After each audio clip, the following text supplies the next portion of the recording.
पहले आप लोग या इस मेरा लीडर वीडियो है, को देखिए। याद रखिएगा नस्लें तरस जाएंगे, ओवैसी साहब जैसा काबिल और लायक फाइक आदमी नहीं मिलेगा। दुनिया के टॉप 10 काबिल, पढ़ा लिखा, होशियार, दानिशमंद, दानिश्वर और मतलब जो है एजुकेटेड दुनिया के 10 अफराद में से एक मतलब जो है तीसरे चौथे नंबर का मेरा सदर बैरिस्टर असदुद्दीन ओवैसी साहब। तो आपने सुना कि ये मौलाना साहब क्या कुछ कह रहे थे कि मुसलमानों की आखिरी नस्लें अगर ये इंतजार करेगी कि असदुद्दीन अवैसी साहब जैसा कोई लीडर होगा आगे, तो और कोई ऐसा लीडर नहीं आएंगे। असदुद्दीन अवैसी साहब ही एक ऐसा लीडर है जो मुसलमानों की लड़ाई को बखूबी आगे भी लड़ सकते हैं, जिस तरह से अभी वो लड़ रहे हैं। तो असदुद्दीन अवैसी साहब जिस तरह से मुसलमानों की लड़ाई को लड़ रहे हैं अकेले दम पर, उनके बावजूद भी मुसलमान असदुद्दीन अवैसी साहब के ऊपर तरह तरह का इल्जामात लगा देते हैं। असदुद्दीन अवैसी साहब को कोई बीजेपी का एजेंट तो कोई बीजेपी की बी टीम कह देते हैं। असदुद्दीन अवैसी साहब कहीं भी चुनाव लड़ने के लिए जाते हैं तो उनको डायरेक्ट मुसलमान सबसे पहले ये कहते हैं कि ये तो बीजेपी का एजेंट है, इन्हें हम वोट क्यों देंगे, ये तो बीजेपी से पैसा लेकर चुनाव लड़ने के लिए आए हैं। लेकिन जब मुसलमानों के ऊपर जुल्म होते हैं तो यही मुसलमान फिर कहने लगते हैं कि असदुद्दीन अवैसी साहब कहाँ हैं? असदुद्दीन अवैसी साहब बोले हैं कि नहीं बोले हैं? या असदुद्दीन अवैसी साहब अब तक नहीं बोले हैं तो कब बोलेंगे?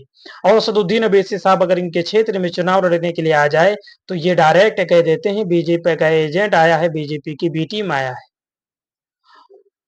तो इस मौलाना ने जिस तरह से मुसलमानों को समझाने का काम किया है और कहा है कि असदुद्दीन अवैसी साहब एक अच्छे नेता हैं, एक अच्छे लीडर हैं। मुसलमानों को समझना चाहिए, मुसलमान नहीं समझ पा रहे हैं।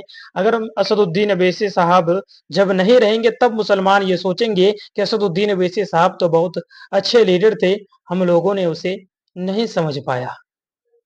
इसलिए कि मुसलमानों के लड़ाई को जिस तरह से बखूबी असदुद्दीन अवैसी साहब लड़ रहे हैं, आप लोग भी देख रहे हैं। कहीं भी मुसलमानों के ऊपर जुल्म होते हैं तो सबसे पहले असदुद्दीन अवैसी साहब ही खुलकर सामने आते हैं। वक्फ अमेंडमेंट बिल का मामला पेश हुआ संसद के अंदर, असदुद्दीन अवैसी साहब पुरजोर विरोध किया और इस बिल को जब लाने की बात हो रही थी संसद के अंदर, तो तब असदुद्दीन अवैसी साहब मुसलमानों से ये अपील किया कि आपके खिलाफ एक बिल लाया जा रहा है। और असदुद्दीन अवैसी साहब चिल्ला चिल्ला कर इस बिल के खिलाफ बोला, लेकिन इस बिल को वहां भी पास कर दिया गया, इसलिए कि पक्ष के ज्यादा सांसद थे और विपक्ष के कम थे। लेकिन विपक्ष के जिन नेताओं ने मुसलमानों के समर्थन में वहां पे वोट दिया, यानी मुसलमानों का साथ दिया, लेकिन अब इस बिल को अगर वापस करवाना है तो सड़क पर उतरना होगा सबको मिलजुल कर।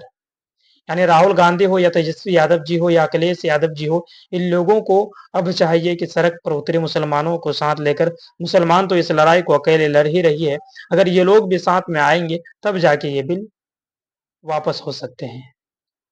नहीं तो जो लोग कह रहे हैं कि ये लोग मुसलमानों के मसीहा हैं, मुसलमानों के रहनुमा हैं, इन लोगों ने वक्फ जो अमेंडमेंट बिल है उनके खिलाफ वोट दिया है, तो वोट देने से वहां पे काम नहीं चलेगा, इसलिए कि वहां पे उतने सांसद विपक्ष के नहीं थे जो इस बिल को वहां पे वापस करवा सके। अब एक ही रास्ता, एक ही उपाय बचा हुआ है, इस बिल को अगर वापस करवाना है तो अब प्रोटेस्ट करना होगा और धरना प्रदर्शन में सभी को बैठना होगा।